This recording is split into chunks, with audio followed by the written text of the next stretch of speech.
ऐसी होती है जहाँ समय ठहर जाता है, जिन्हें इतिहास ने भी भुला दिया हो। ये घर भी वैसा ही था, एक ऐसा घर जिसके बारे में कोई नहीं जानता था। ये घर कब बना, किसने बनाए, इसके बारे में कोई नहीं जानता, लेकिन इस शहर के लोग इससे दूर रहते थे। और क्यों? क्योंकि जो भी इस घर में गया वो कभी जिंदा घर से कभी नहीं लौटा।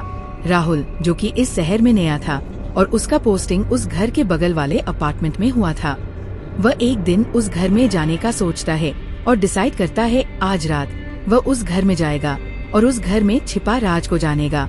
राहुल हिम्मत करके इस घर में चला आया। उसने जंग लगे दरवाजा को धकेला और जैसे ही उसने घर की टूटी हुई पथरीली रास्ते पर कदम रखा, उसका हर अंग उसे वापस मुड़ने के लिए कह रहा था, पर वो उस घर में कदम रखने के बाद वापस नहीं मुड़ पा रहा था। ऐसा लग रहा था जैसे उसे किसी चीज ने पकड़ लिया है। घर के अंदर की हवा भारी और घुटन भरी थी।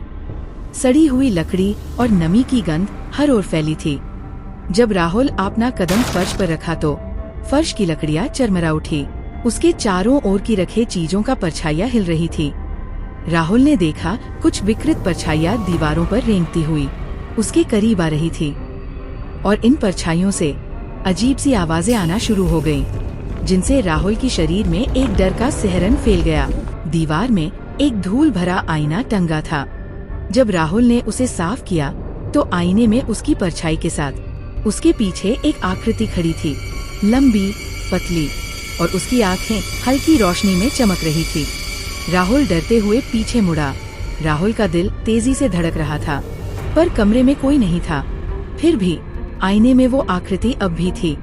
फिर घर का छानबीन किया और राहुल को उस घर के सबसे पिछले हिस्से में एक बंद दरवाजा मिलता है। दरवाजे के दूसरी तरफ से खरोंचने की आवाजें आ रही थी, जैसे नाखून लकड़ी को खरोंच रहे हों। और जैसे ही उसने दरवाजे की ओर हाथ बढ़ाया, वो दरवाजा खुद ब खुद धीमी आवाज में खुलने लगा। दरवाजे के पीछे एक कमरा था जिसका कोई अंत नहीं था। ऐसा लगता था घर की दीवारें अंधेरे में कहीं खो गए हैं और उस अंधकार से दर्जनों की संख्या में मरे हुए लोगों की आत्मा दिखाई देने लगी। उनकी डरावनी आंखें राहुल पर टिकी थी। वो आत्माएं राहुल के पास आ गई और उसे खींच के अपने साथ ले गए। तब से राहुल को फिर कभी किसी ने नहीं देखा। कुछ लोग कहते हैं कि वो घर अब भी वही खड़ा है, अपने अगले शिकार का इंतजार कर रहा है। कुछ का मानना है कि लापता हुए राहुल के कदमों की और चिल्लाने की आवाजें सुनाई देती है, जो अब भी खाली गलियों में गूंजती है। पर एक बात पक्की है, जो एक बार उस घर में जाता है वो फिर कभी वापस नहीं आता।